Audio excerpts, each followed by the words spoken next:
That's Kristen. I beg of you. I beg of you. Grabe yung I beg. Grabe. Kinilig ang award-winning actress na si Nadine Lustre nang malamang approve kay Vilma Santos na gawin nila ni Catherine Bernardo ang remake ng T-Bird at Ako.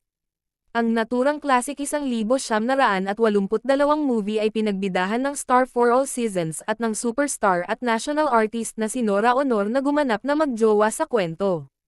Ito ay idinirect ni Danny Zayelcita, kung saan gumanap na dancer sa club si Vilma habang abogado naman si Nora. Isa ito sa mga classic at blockbuster movie noon na may temang LGBTQIA dagdag. Sa isang interview kay Ate V, sinabi nga nito na bagay kina Kat at Nadine ang T-Bird at Ako, kung gagawan ito ng bagong version, heaven yan. Heaven ang team na yan, parehong magaling. That's a good pair. Sabi naman ni Nadine, isang matinding challenge para sa kanya ang naturang project pero feeling niya hindi pa ito ang tamang panahon para gumawa siya ng mga ganitong klase ng pelikula.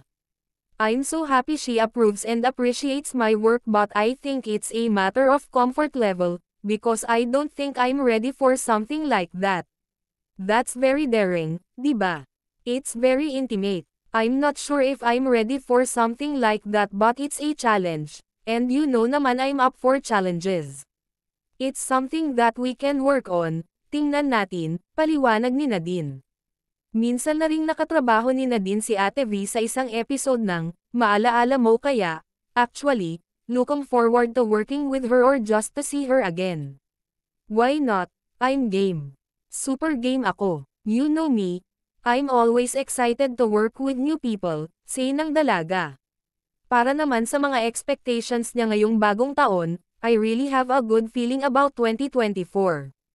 Hindi ko nga alam, I feel like it's too early for me to say what's going to happen this year, but ang goal ko talaga this year is to have creative projects like music or pottery, not necessarily projects in showbiz. Like even personal projects, aniya pa. Samantala, base sa isang source, ay ayaw daw ni Nadine Lustre na makasama si Catherine Bernardo sa pelikula o sa teleserye, dahil ayaw daw nitong masapawan, kung saan isa nga si Catherine sa magagaling na artista ngayon. Sa ngayon, waiting si Nadine sa pagpapalabas ng bago niyang horror movie na Nocturno, directed by Mikhail Red.